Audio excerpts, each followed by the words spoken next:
চায়ের কাপে বিস্কুট ডুবিয়ে খাবার সময় মাথায় এলো এই চা চীনা শব্দ, আবার বিস্কুট হলো ফরাসি শব্দ, বিস্কুটের সাথে থাকা চানাচুর হিন্দি। চায়ের মধ্যে যে পানি আর চিনি থাকে, চিনি হলো চীনা অথচ পানি হিন্দি শব্দ।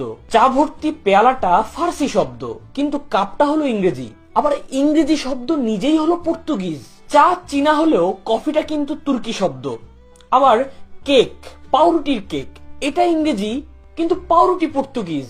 আহা, আচ্ছা একটু দামি খানাপিনায় যাই। আবার বলে রাখি কিন্তু খানাপিনা হিন্দি শব্দ আর দাম গ্রিক।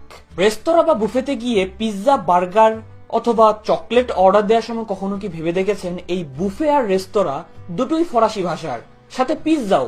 পিৎজাতে থাকা মশলাটা হলো আরবি, আবার মশলায় থাকা মরিচটা হলো ফার্সি। বার্গার কিংবা চপ দুটোই ইংরেজি শব্দ, কিন্তু চকোলেট আবার মেক্সিকান শব্দ। অর্ডারটা ইংরেজি, কিন্তু যে মেনু থেকে অর্ডারটা করছেন সেটা আবার ফরাসি। ম্যানেজারকে নগদে টাকা দেওয়ার সময় মাথায় রাখবেন এই নগদ হলো আরবি শব্দ, আর এই ম্যানেজার ইতালিয়ান। আর দারোয়ানকে যদি বকশিস দেন, দারোয়ান এবং তার বকশিস দুটোই ফার্সি। এবার চলুন একটু বাজারে। বাজারে গিয়ে একটু সবজি আর ফলমূল কিনি। বাই দ্য ওয়ে, বাজার আর সবজি দুটাই ফার্সি। আর যে রাস্তা দিয়ে বাজারে যাবেন সেই রাস্তাটাও ফার্সি। ফলমূলের মধ্যে আনারস পর্তুগিজ, আতা কিংবা বাতাবি লেবু। লিচুটা আবার চীনা, তরমুজটা ফার্সি, অবশ্য লেবুটা হলো তুর্কি। পেয়ারা আর কামরাঙ্গা দুটাই পর্তুগিজ, অবশ্য পেয়ারার রং সবুজ, এটা ফার্সি। ওজন করে আসল দাম দেওয়ার সময় মাথায় রাখবেন এই ওজনটা কিন্তু আরবি শব্দ, আর আসল শব্দটাও আসলে আরবি, আর দাম কিন্তু গ্রিক শব্দ। এটা আগেই বলেছি। ধর্মে কর্মেও একই অবস্থা। মসজিদ আরবি শব্দ, দরগা আর ঈদগাহ ফার্সি শব্দ, তবে গির্জা পর্তুগিজ, সাথে গির্জার পাদ্রিও।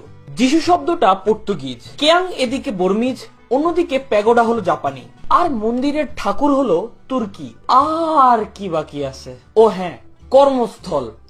অফিস আদালতে বাবা, স্কুল কিন্ডারগার্টেনে সন্তান। বাবা নিজে কিন্তু তুর্কি, তবে যে অফিসে বসে আছেন সেটা ইংরেজি। তবে আদালত আরবি, আদালতের আইন ফার্সি। আইন যারা পড়ে মানে উকিল আর কি, উকিল আবার আরবি। ছেলে যে স্কুল বা কলেজে পড়ে সেটা ইংরেজি, কিন্তু কিন্ডারগার্টেন আবার জার্মান।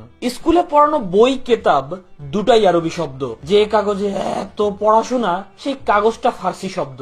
আবার কলমটা কিন্তু আরবি। রাবার আর পেন্সিল কিন্তু আবার ইংরেজি। আমার এই এত কথাগুলো যদি মনে না থাকে, অন্তত এটা মনে রাখবেন যে এই মন শব্দটা আরবি শব্দ। শব্দের কেচ্ছা কাহিনী এখানেই খতম। তবে এই